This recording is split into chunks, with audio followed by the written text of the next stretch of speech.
8:18. Vamos a hablar, claro, pues sobre cómo muchas veces lamentablemente funciona el Estado, ¿no? El Estado, para que el funcionario brinde un mejor servicio, ¿no? Nuestra cultura pública, limitada todavía, ¿no? Requiere en muchos casos que haya jalón de orejas, que haya sanción, que haya un ente, ¿no? Con realmente capacidades que pueda efectivamente sancionar a la entidad si es que ésta no cumple. Tenía un amigo que me refería que, en fin, él suele ir al hospital Rebagliati por problemas de salud, está asegurado, ¿no?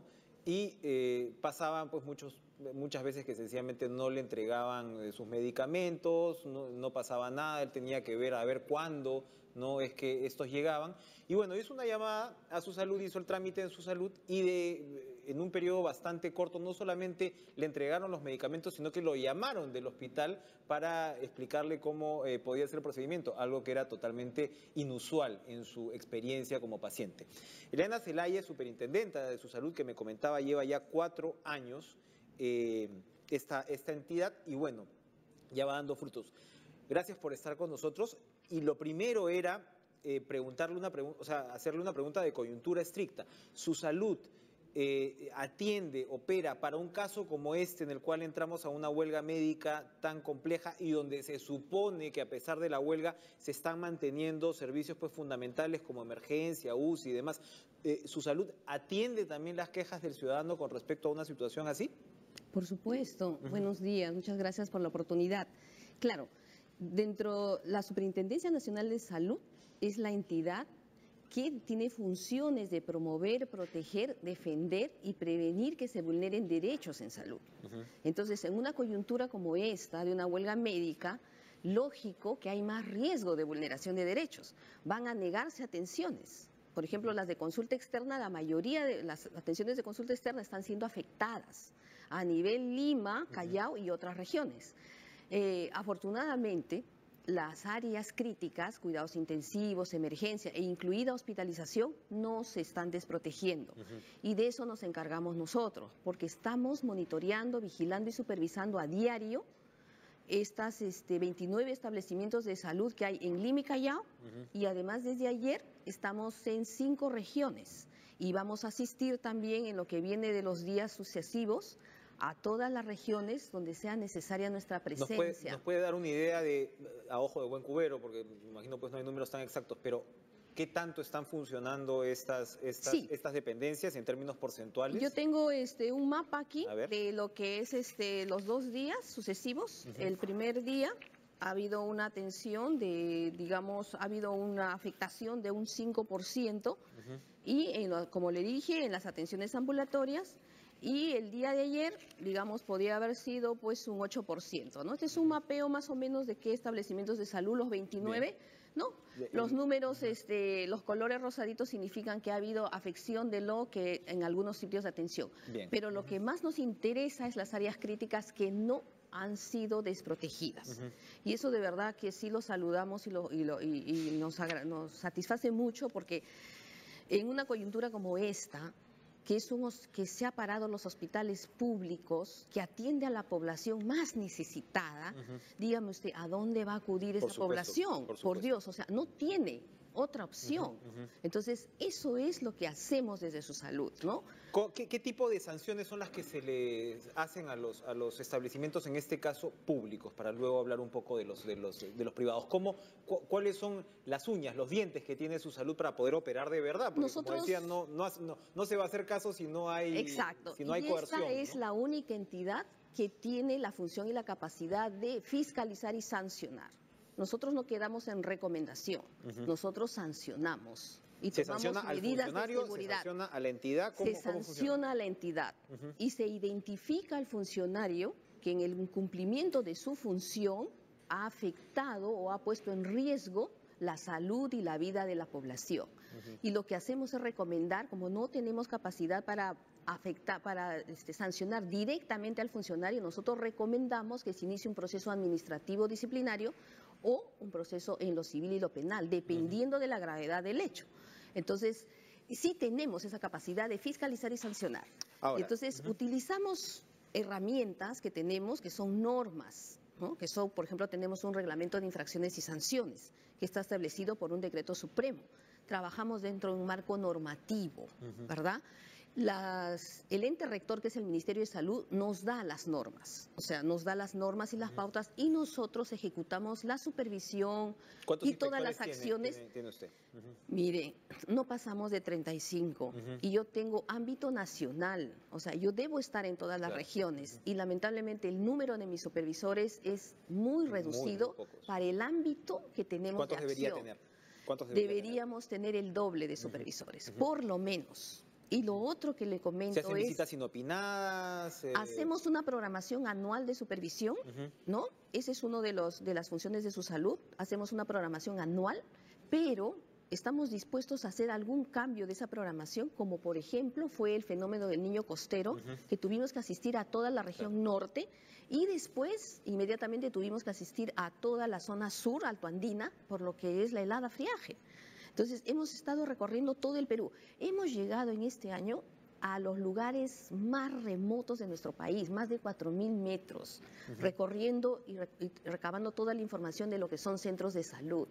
Y lo que hemos encontrado es bastante penoso, ¿no? Les muestro rápidamente caretas que tiene pues el Fujichoque entre los hermanos Fujimori, ¿no?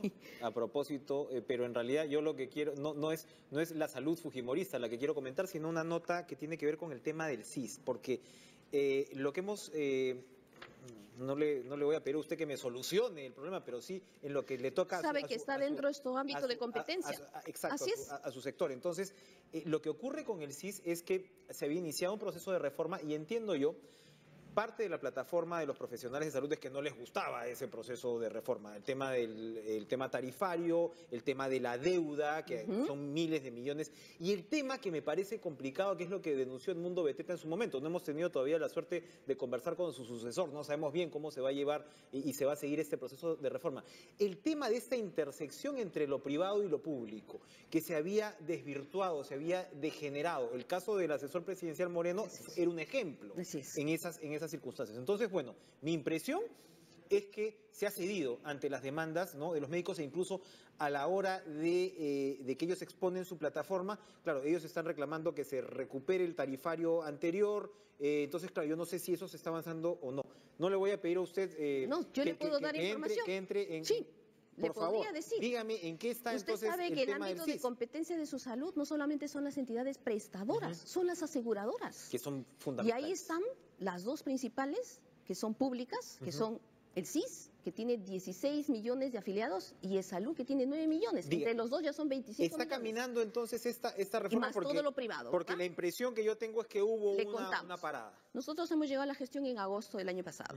Cuando sucede este escándalo de Moreno, nosotros inmediatamente tomamos una acción y empezamos a supervisar al CIS, porque antes no había sido supervisado más que de una manera muy ligera, digamos.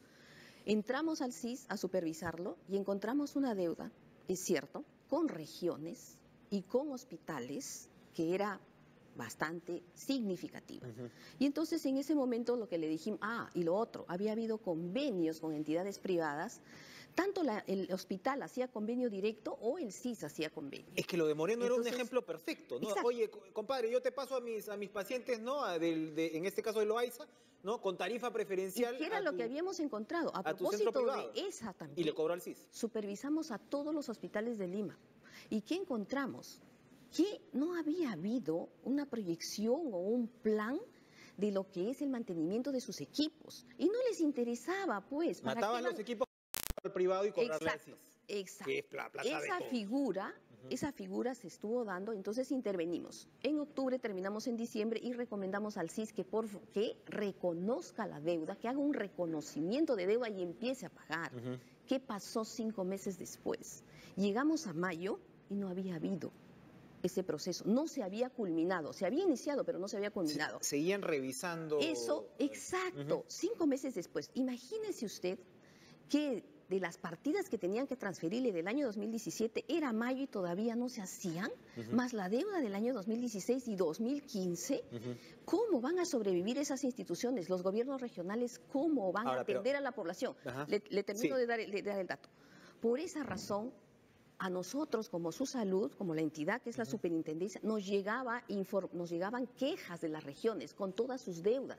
tenemos un alto de documentos. Intervenimos otra vez en mayo. Volvimos a intervenir en mayo y encontramos la misma situación que el año pasado. No se había avanzado en el tema de la formalización de la deuda. Pero... Y lo otro, se había firmado convenios donde se le reducían las tarifas, pero un porcentaje significativo. Entonces, ¿qué fue lo que hicimos? Hemos tomado una medida de seguridad y le hemos mandado al nuevo funcionario que ya reconozca la deuda y que tenga un plan de pago de deuda. Bien. Y en ese camino que hemos estado nosotros terminando nuestro proceso, el Ministerio de Salud hace el cambio del gestor y además ya se ha reconocido la deuda del SIS, ya se están transfiriendo montos. Pero el problema que yo veía ahí es que se está reconociendo una deuda que de repente en muchos casos es objetable. A eso voy. No, el caso Moreno le está reconociendo el ¿no? 80% nomás de la deuda, porque queda un 20% de justo lo que usted menciona. Pero usted misma me está diciendo que hay problemas con las entidades privadas, en el procedimiento de cómo se ha llevado a cabo. La prioridad son las entidades públicas en este momento para reconocimiento de deuda. Son entidades públicas. Entonces, está reconociendo el 80% porque hay un 20% que es justo lo que usted menciona, que son, por ejemplo, prestaciones que se han dado en entidades privadas, habiendo en entidades públicas, por ejemplo, tomógrafo, resonador, densitómetro, etcétera. Entonces, todo ese proceso de lo que va a ser un nuevo análisis de ese 20% va a tomar un tiempo. Por lo tanto, para no afectar, están reconociendo el 80% y están transfiriendo montos y partidas. Al INE le acaban de transferir un buen porcentaje. Pero igual están pidiendo pues la renuncia de la ministra de Salud, entonces uno se pregunta. Esa fue la razón probablemente por el cambio del gestor, para poder darle más celeridad al proceso. Pero usted entonces de todas maneras sí reconoce que estos procedimientos entre público y privado tienen que cambiar. Es decir, la plata del sector público que está llegando al privado, de repente no se ha dado la supervisión que tendría que darse. Por y aquí supuesto. estamos hablando de millones y millones de soles. Pero significa de que los hospitales de todo el país deberían entrar y van a entrar en un proceso de lo que es equipamiento. O sea, los van a equipar. Entonces, el SIGA patrimonial es un mecanismo por el cual los hospitales deben declarar cada cierto tiempo cómo están sus equipos. ¿Sabe que eso estaba totalmente desactualizado? Nadie sabía que no había tomógrafo ni densitómetro en hospitales nivel 3. Ojo, estamos hablando de los hospitales principales de Lima y los principales de región. Pero entonces reclaman de un lado equipamiento, que por supuesto es justo y sin duda sabemos que el sector salud en el Perú es pues un patito feo que es fundamental. ¿Por qué tiene que ser un pato feo? Pero por el otro lado hay un tema de mantenimiento y de cuidado de su propio instrumental, ¿no? Por supuesto. Yo le digo a usted, ¿por qué tendría que ser un pato feo? ¿Por qué el paciente que no puede pagar y que está bajo el SIS tiene que ir al peor establecimiento? O sea, no puede ser. Eso no es justo, no es equitativo. De acuerdo. Para ir cerrando, lo otro muy interesante es que su salud le ha metido, ¿no?, cava al tema de establecimientos privados. Y esta última lista que hemos conocido, que son 26, me parece, desde principios del año sancionados, ¿no? Uno ve, hay mucha cosmetología, ¿no? Mucho de este tipo que lamentablemente a veces pues tenemos que lamentar muertos que se van a hacer una liposucción y nunca del año, ¿no? Entonces, ¿qué cosa es lo que ha encontrado en términos de este sector? Prima mucho la informalidad en términos pues de lo que ha sido seguramente una supervisión deficiente. Lamentablemente, las instituciones que dan servicios de prestación de salud, algunas trabajan al margen, son informales. Yo solamente tengo 20.000 registradas, 20.000 instituciones que dan prestación de salud a nivel nacional, pero no existen 20.000, existen muchísimas. Vaya usted y mire alrededor de los hospitales en las zonas más alejadas, está lleno de consultorios policlínicos y etcétera. Entonces, esos no están registrados, pero aún así están bajo nuestro ámbito de competencia. Por lo tanto, a propósito de esta experiencia lamentable de 4 fallecidos en este año, dentro de nuestro plan de supervisión anual, incluimos todos los centros de estética, donde se hacen cirugías estéticas, que es donde hay más riesgo. ¿Quién los regula? ¿Quién les da el permiso para comenzar a funcionar? Tienen que estar registrados con nosotros en RENIPRES. ¿Y si no, los registro? Por supuesto, lleva una multa y se le cierra. Pero no solo eso. Hemos ido a hacer una supervisión, ¿no?, para prevenir vulneración de derechos y que no sucedan más muertes, pues, o consecuencias lamentables. Y entonces hemos encontrado muchas irregularidades. No cumplen con la norma técnica, no lo cumplen y por lo tanto hemos tenido que tomar medidas de seguridad. ¿Qué significa la medida de seguridad? Que es una medida que se toma inmediatamente y se le dice, en el corto tiempo o en esto yo o le cierro temporalmente o le doy otra medida y le digo, usted abastezcase, por ejemplo, de un coche de paro, de un desfibrilador en 72 horas. Entonces ellos tienen que cumplir y levantar esa medida de seguridad. Eso no significa que ahí quede. Yo después a ese establecimiento lo mando a un proceso administrativo por haber incumplido la norma. Para terminar, ¿qué debería, si se está cumpliendo este trabajo, pero qué debería saber el paciente de hoy antes de acceder a un establecimiento de estos privados? ¿De qué se debería enterar y cómo?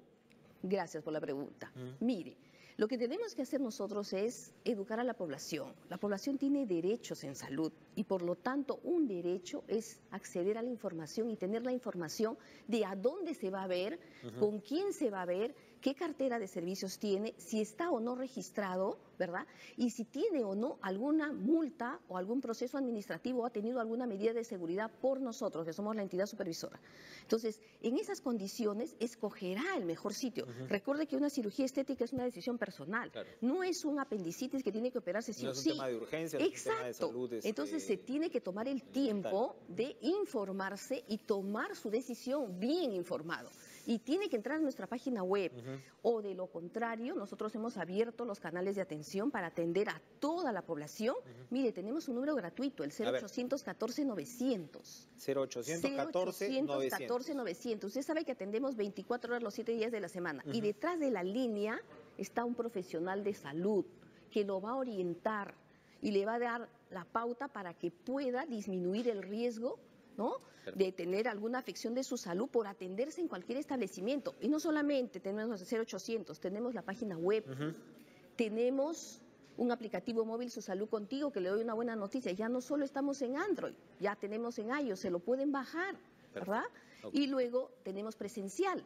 2 locales en Lima, 1 en Chiclayo y además estamos en 2 módulos itinerantes por el momento tratando de llegar a regiones en el Hospital Honorio Delgado y en Piura, en el Hospital Santa Rosa y en el Centro de Salud Materno Infantil. Estamos tratando de llegar a todo el Perú. Quisiéramos que la población que me escucha ahora acuda a su salud. Somos la entidad que los va a defender. Perfecto. ¿Okay?